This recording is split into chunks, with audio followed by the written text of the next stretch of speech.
Y'all know this is an indie game. Not to downplay indie games by any stretch of the imagination, but this game is 100% better than the majority of AAA games that came out this year. And I could see, depending on how the rest of this year goes with its releases, I can see it being a game of the year contender. Let me start this review off by saying that I played this game in a little bit of an unorthodox way. For one, I played it completely solo, start to finish by myself because none of my friends got this game.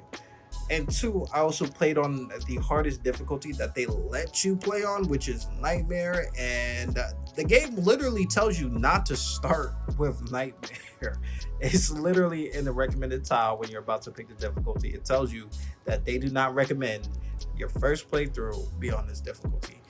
And I did both. So my experience, admittedly, is probably a little bit worse than everybody else's. But overall, I still had a great time with the game. Very first amazing thing about this game is that my playthrough is 100% unique to me. The experience that I have with the game is not the experience that you're gonna have with the game. If you don't already know, there's a level of randomization when it comes to this game. If you do one dungeon by yourself, load into a co-op game, and that team goes into the exact same dungeon, the layout will be completely different than when you went into the dungeon. Now, with the layouts being different, that means we're coming across different bosses, different item drops, different enemy types. Everything is different. The way that you spec your character and the way that I spec my character are going to be two completely different ways because we are not going to come across the exact same traits that help define your character. Depending on the layout, certain dungeons have hidden bosses. If you get a layout that makes it a little easier for you to run into that boss, as compared to me, where the boss is like in some fuck off location that nobody has any business going, then you're more likely to come across that boss and you might get a weapon I'm not gonna get because that boss is just so inconveniently placed for myself that it's just, I'm not just gonna come across. You may come across different weapons, different mods, different mutators. There's so many different things that can come about through each person's individual playthrough. Another big one for myself were summons. I did play co-op a couple times going into people's worlds, never into my own. Like I said, my own playthrough was start to finish solo, but there were times where I wanted to dive into co-op, so I hopped into other people's worlds where I see they had all kinds of crazy ass abilities that I had no idea were in the game. I couldn't figure out how to get summons. That's another thing. Like, I really didn't want to search up anything in this game, and I don't know if it was on purpose, but I feel like this is a level to it. Like, this is like an extra flower to developers if they did do this on purpose. But because everything is randomized, I can't just go to Google and be like, hey, where do I find XYZ? Because it's not going to be the same for everybody.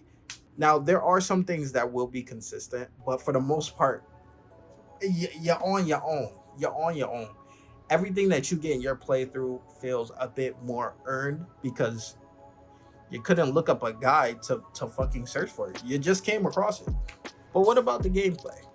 I'm happy to say that the gameplay is actually fucking amazing. This is some of the most fun that I've had in a game this year. There were points, due to the fact that I was playing solo, that this game did feel unfair. All it meant was that I had to spend a little bit longer of a time learning a boss fight to actually beat it.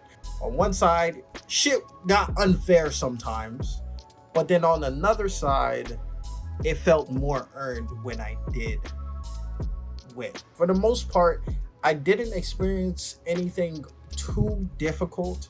There were a couple bosses where I got stuck on for a couple hours. But like I said, I was playing by myself and on the hardest difficulty, so that time felt normal at a point. One thing about the bosses in this game is even after you learn every single attack that they can throw out, you still have to be 100% consistent and dodging everything. Let's say, for example, a boss has a 3-hit combo, and he can vary that 3-hit combo in 3 different ways. You can learn all 9 different ways that this man can do this combo, but how long can you perfectly dodge each one of the 3-hit combos? That's where the real game starts. After you've learned everything, and now you have to put it into practice for like 5 to 10 minutes straight without fucking up. Because one thing that's really apparent in this game is you fuck up once, it can fuck up your whole vibe. Your whole mojo is gone after you get hit one time, and it's just over. If that sounds bad to you, the most beautiful thing about this game is you can make it easier. If you don't like that same kind of challenge, you can just play it on a lower difficulty. That's the harder difficulty. They have a easy, medium, hard, and very hard that's like not even available at the start. I played it on hard. You can play it on medium. You can play it on easy. Do you want to keep the challenge but still want to make it a little bit easier? Play with other people. Play with your friends. Get your friends to buy the game or play with randoms, And then boom, you made it a little bit easier. Then we can talk about the level design. You can really tell when a developer cares.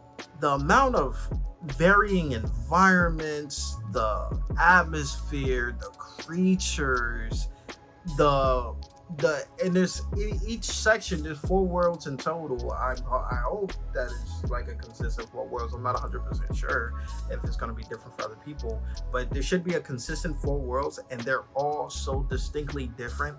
They have their own ecosystems, they have their own enemy types. Never get tired of anything. Like, every single world has such a varying degree of enemies, and they're all unique in how they look. Everything's fucking pretty. The game runs like fucking butter. This game feels like such a breath of fresh air from the filth that feels like it's been coming from AAA titles as of recent times. And it's an indie game, by the way. Remember that. This is an indie game. You can pick this game up for $40. I paid $70 to play it 3 days early. I don't even know what the other pre-order bonus stuff was. I just saw that I could play the game 3 days early, and all I had to do was pay the normal price for other games. I'm used to paying $70 already. Here, take my $70, and it's more than deserved. Even after 20 hours of playing this game, running up to the final boss, I'm still seeing new things. They're still throwing new things at me. That's why it makes it more than apparent that you're not supposed to play this game one time. Your first playthrough is your first playthrough.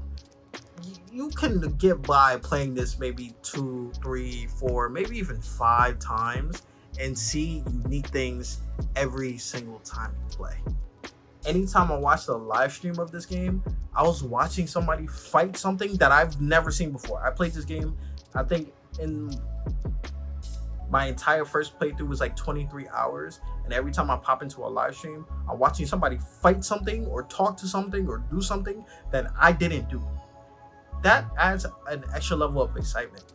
Now, with all these positives, you're probably thinking to yourself, what are the negative parts of this game? There's gotta be some negative parts in this game. And kind of. It's an indie game. This is not a AAA title, so there is some wonky things here and there. I never experienced anything game-breaking, but there were some minor glitches, like, especially with the dogs. Like, if you ever pay attention to what the dog be doing sometimes, the dog be in some questionable situations. It gets itself stuck on some things. You watch it clip into the ground a couple times, but it really doesn't break your experience, because all you gotta remember is that this is not a AAA game. This is an indie game for $40 with a base price of $40. It is gonna have those little kinks here and there, but I promise you, there's nothing at all to take away from the experience in this game. My experience is unique to me, but I can tell you overall, if you were even on the fence about playing this game and you can get friends to play, get it. Just get the game. It's $40. You don't have to spend $70 on it like I did. I only spent the $70 so I could play the game 3 days early. The game has already officially released, so there's no point to pay $70, really. Like I said, again, I don't even know what came in the edition that I bought. All I knew is that I could play the game early. That's what was important to me. Now that the game is out, you can just spend $40 on it and play. Just play. There's no reason not to give this game a try at all. Were you thinking about picking up the game? Are you already playing the game? Are you enjoying the game? Let me know in the comments down below. Leave a like and subscribe. Peace.